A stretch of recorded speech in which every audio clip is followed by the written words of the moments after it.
그래서 일률적으로 하시려면 일단은 저는 하엽 쪽 같은 경우는 고민할 필요가 없어요. 그래서 하엽 쪽 같은 경우는 쫙 밀면서 일을 하시면 되고요, 한 방에. 그리고 위에 쪽 잎을 어느 정도 조절을 하셔서 어린 잎을 저겹을 하면 할수록 더 좋은 거거든요. 왜 그러냐면 이게 잎이 커지는데 동화산화물이 굉장히 필요하거든요. 에너지가 필요한데 어릴 때 딱 잘라주면 상처 면적도 작고, 그리고 이게 커지면서 잎사귀도 나중에 다머지 부분이 커지고, 이 상층부에 있는 잎이 좋아야 광합성에 몇 프로를 한다고 했어요. 제가 대부분의 광합성을 이 상층부 부분에서 한다고 했잖아요. 그러면 상층부 부분의 잎이 좋아야 됩니다. 이 하층부 부분이 아무리 좋아요 소용이 없어요. 예, 반갑습니다. 지금 이 작업을 하고 있는데요, 보시면은 저겹을 쭉 하고 있습니다. 예. 저겹의 중요성은 뭐 제 영상을 통해서도 많이 보셨을 테고, 관심 있으신 분들은 뭐 저겹을 어떻게 해야 된다는 것까지도 다 아실 건데요, 제가 조금 더 명확하게 쉽게 설명드리려고 제가 영상을 켰습니다. 저겹을 할 때는 보통 칼로 사용해라, 그리고 가위를 사용해라, 뭐 그렇게 얘기하는데, 뭐 손으로도 하시는 분들이 있는데 그건 농장에 따라서 하십시오. 예, 일량을 못 쳐서 그 시기를 놓치는 것보다 손의라도 이용해서 일을 빨리빨리 칠 수 있는 게 더 이득인 것 같아요. 제가 생각하기에는. 작물상에 뭐 그 상처 부위라든가 이런 것들을 생각을 하면 칼을 써야 되겠지만, 칼보다도 가위가 좀 더 빠르고, 가위보다도 뚝뚝 부러뜨리는 게 훨씬 더 빠릅니다. 그 작업 속도가 얘네들의 생육에 따라서 작업 속도로 따라가는 게 꼼꼼히 하는 것보다 더 중요한 것 같아요, 제가 생각하기에는요.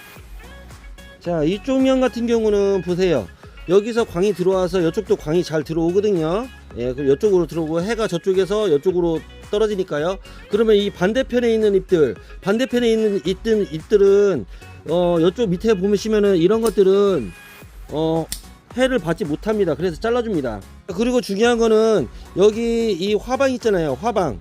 예, 화방에서 이렇게 걸리는 부분은 이렇게 중간 정도 잘라줍니다. 자, 이 화방이 있는데 여기 이게 많이 걸린다 하면은 이거는 전체로 잘라주면 되고요. 이 반대편이니까 햇빛이 들어오는 반대 그늘입니다. 그렇게 해서 화방을 이렇게 노출을 시켜 주셔야 됩니다.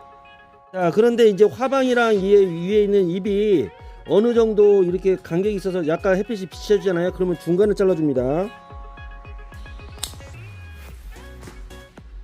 예, 일단은 그리고 이 잘라주는 이유는 나중에 열매가 열렸을 때 열매를 따기 쉽게 하기 위한 작업이기도 해요.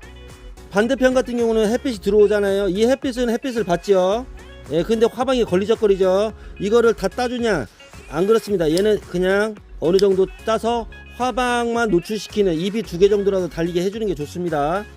위에는 햇빛이 잘 받죠. 햇빛이 잘 받는데도 얘는 화방이 점점점 크면서 이 잎이 점점점 크면서 얘를 가리게 돼 있어요. 그래서 어릴 때 미리 따줍니다.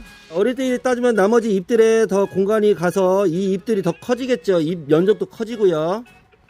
적절한 잎 개수를 다 계산을 하시고, 이 반대편에 있는, 그러니까 이 안쪽에서 들어와서 이 햇빛이 이쪽에 비친단 말이죠. 이렇게 비치는 쪽에 그 이파리는 냅두시고요. 이 반대쪽 잎을 이렇게 잘라주시면 됩니다.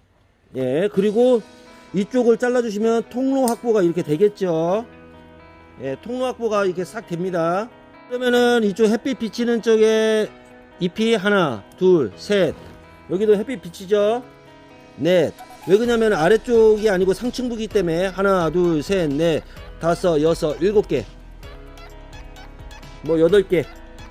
자, 지금 겨울철인데 저겹을 많이 하는 이유는 지금 광량이 적기 때문에 일하는 인부들은 그렇게 많을 필요가 없다는 거예요. 그렇죠? 그래서 보통 이 성엽 기준, 많이 그냥 꽃핀 밑에 성엽 기준으로 한 겨울철에는 7에서 8장 정도 가져가시면 되고요. 그리고 잎이 많으면 나중에 이 열매 쪽이 조금 문제가 되거든요. 예, 그리고 잎이 많으면 영양 생장 쪽에서 이 저격을 해주면 생식 생장 쪽으로 좀 많이 바뀝니다. 부분에 잎이 많으면 많을수록 곰팡이라든가 이곰팡이라든가 흰가루병, 그리고 나아가서는 거기에 총들의 알들이 많이 붙어 있을 확률이 높거든요. 그래서 대부분의 그 토마토 농장들은 이 하엽을 많이 따는 편입니다. 그런데 중간 저겹이라고 하는 것은 농장주가 그 화방이 따뜻해야 이렇게 따뜻해야 여기는 다 정리를 한 거거든요. 이렇게 따뜻해서 햇빛을 받아야 과일의 숫기라든가 비대라든가 이게 엄청 빨라지거든요. 그래서 이 화방을 노출시키는 작업이 굉장히 필요합니다.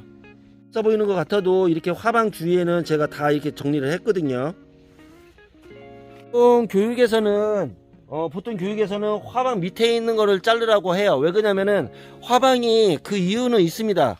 화방 밑에 있는 거를 자르라는 이유는 이제 열매가 커지면서 바로 밑에 있는 잎에 이렇게 다 크거든요. 예, 그러면은 이제 수확하기도 힘들고 하기 때문에 화방 밑에 잎을 자르는데, 더 정확하게 제가 해보니까 그건 그렇게 중요한 게 아니에요.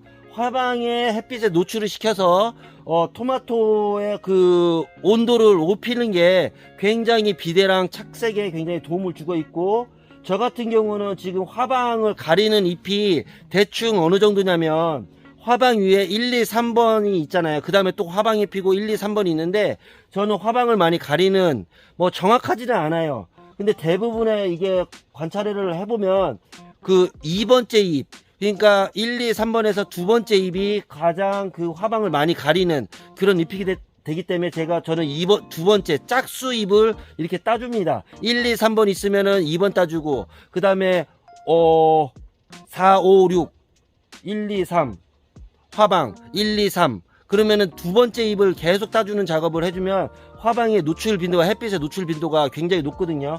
그런데 쭉 다니다 보면 그렇지 않은 애들이 몇 개 있어요. 그러면 화방에 뭐 두 번째 잎이라고 해서 두 번째 잎을 계속 따줘라, 이건 아니에요. 화방이 만약에 첫 번째 잎이 화방을 많이 가리고 있으면 첫 번째 잎이라도 따주셔야 되는 게 농부의 마인드입니다. 이거는 그 하나의 원리를 하셔야지, 두 번째 잎이라고 해서 두 번째 잎만 주구장창 딴다? 그건 아니에요. 그거는 되게 미련한 짓이거든요. 예, 그래서 화방에 노출을 시켜야 되는데, 화방에 보통 가리는 잎은 두 번째 잎인데, 만약에 첫 번째 잎이 화방을 가린다고 하면 첫 번째 잎을 따주는 게 정석입니다. 보시면 이쪽 유인을 이렇게 거터를 많이 띄움에도 불구하고 햇빛이 여기까지밖에 안 들어와요. 예, 그러면은 상층부에서 광합성이 거의 70% 정도 일어나니까 이 위에 잎들은 거의 가져가시는 게 좋고, 이 아래쪽 잎, 이쪽은 다 정리를 해주셔야 좋습니다. 예, 특히 아래쪽 잎, 네, 아래쪽 잎을 칠 때는 그냥 싹 밀어버리면 돼요. 그거는 쉽습니다. 고민할 필요가 없어요. 이쪽을 보시면 이쪽 정단부 부분은 햇빛이 거의 다 들어오죠. 예, 그러면 이 반대편 부분은 거의 그늘이란 말이에요. 그리고 이 안쪽 부분의 수확률을 좋게 하기 위해서 이 안쪽 부분의 잎을 쳐주는 게 좋습니다. 자, 제가 아까 전에 말씀드린 부분, 얘가 화방이 있는데 1, 2, 3번이잖아요. 그쵸?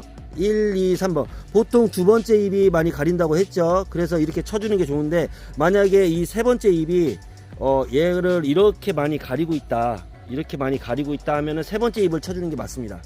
지금 한 번, 두 번, 세 번째 잎이죠. 하나, 두 개, 세 번째 잎이 어떻게 돼 있어요? 이 화방, 예, 이 화방 위에 있죠. 그런데 이게 많이 크지가 않아서, 처지지가 않아서 많이 가리지는 않아요. 그러면은 얘는 중간까지만 이렇게 따줘서 얘가 햇빛에 노출이 잘 되도록 그렇게 합니다. 덥네요. 그래서 열매는 수분에 토마토의 열매는 거의 수분 덩어리라고 보시면 돼요. 그러면은 이제 잎 온도보다, 그리고 이 공기 온도보다 올라가는 속도가 굉장히 느립니다. 예. 그리고 열매에 어떻게 보면은 우리의 그 결과물이죠. 예, 결과물이고, 이제 그 돈을 벌기 위한 거는 열매이기 때문에 열매에 얼만큼 많이 모든 것들이 에너지가 잘 가게 하느냐.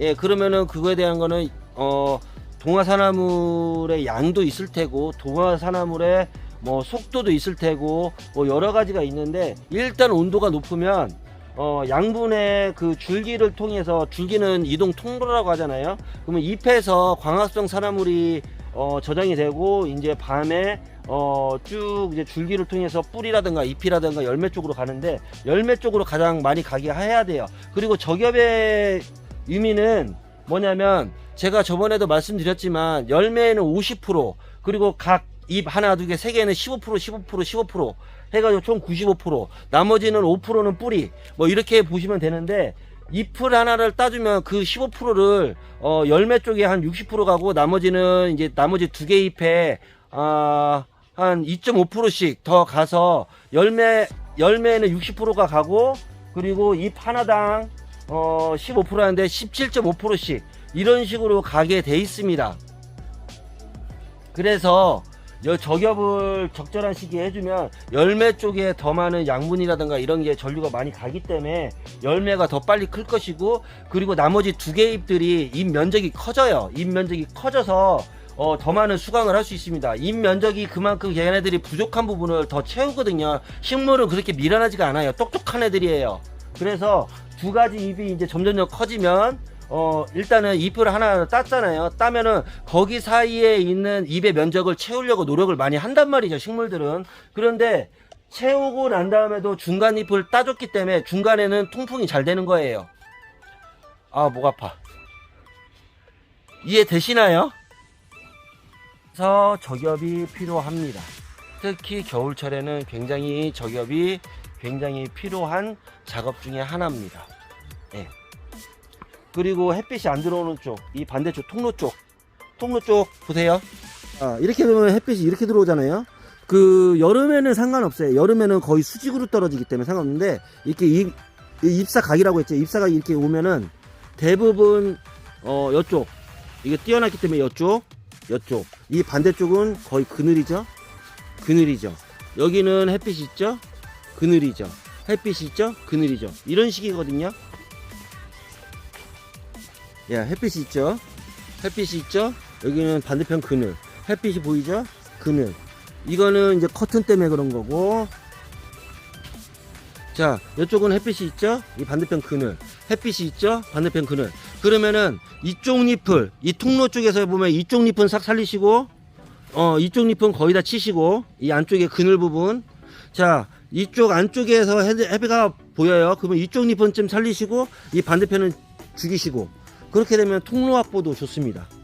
예, 잎이라는 거는 햇빛을 받기 위한 하나의 그 도구잖아요, 도구. 그런 도구로 일률적으로 막 쫙 이쁘게 햇빛에 관계없이 여름에는 상관없어요. 하지만 겨울철에는 관리하는 게 햇빛을 잘 받는 잎을 굳이 딸 필요는 없다는 거. 예, 그리고 햇빛이 안 받는 부분에 잎을 따줘야 오히려 맞죠. 그냥 상식적으로 생각해도 그렇습니다.